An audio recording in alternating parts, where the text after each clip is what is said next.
Well, welcome back to Wisconsin tonight. And tonight we are joined by a young man who was hit by a car, pinning him against another car. And by some miracle, he did not lose his legs. Joining us tonight is 17-year-old Micah White.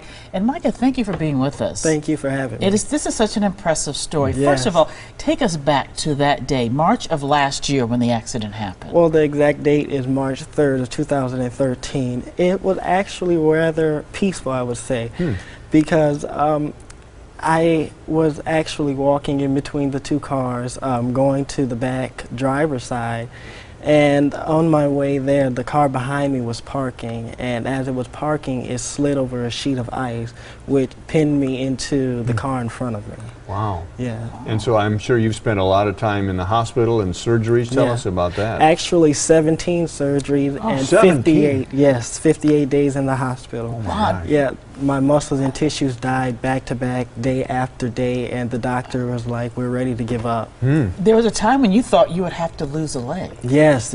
Actually, the doctor came to me on a Friday and said, "You know what? There's nothing else we can do. This leg is done with." Ended up having to come back on Monday and said, "We don't know what happened, but the leg is fine." So what do you attribute that to? I attribute to all of the credit goes to God. I'm grateful. I'm grateful that He chose me to do His work. So you feel you were a vehicle, and you have written a book about your experience. Yes. And hold that up. Let's see. It's called Dear God. Dear God, yes. I wrote this book. Actually, I was inspired by my cousin to write this book. He's also an author.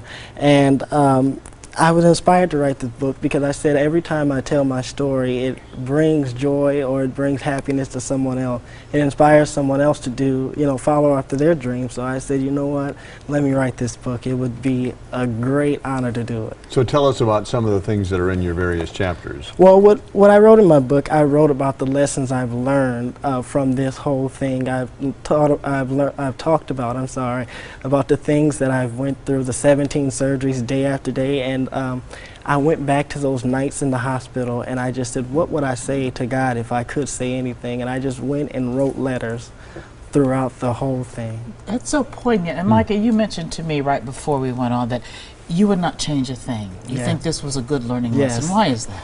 I would say I would not change a thing because you know what, I wouldn't be who I am today if I would never went through what I went through, you know. So I'm just greatly honored that God chose me to do this, He doesn't choose everybody to go through this. If people go through the same thing I go through and they don't walk away saying I lived or I still have my leg, So I'm just greatly honored that He chose me. So when is your book going to be available and how can people get it? Well, my book will be released on Saturday at the Destiny Youth Plaza on 76 and Good Hope Road. At 8 p.m. Actually, what we'll do, we'll have the book released and then we'll have a concert for the youth, and so for everybody actually, so everyone is welcome to join us. How nice. Now, what do you want young people to get when they read your book? What do you want them to walk away with, Micah? I want them to know that, your dreams do not have to fail. They don't have to die just because what someone said to you or where you come from or who said what about you. Your dreams can live as long as you let them. All right, we're going to ask you to pick up the book and hold it once again facing that camera so people can get a good look at it. Micah White, and his book is Dear God. We thank you so much for coming in to share your story tonight. No, thank you for having me. Glad you're doing well. Thank you. You're so smart and articulate, and you look great. We put all this information on our website, tmj4.com/Wisconsin tonight. I think he might even dress better than you, Mike. He dresses well.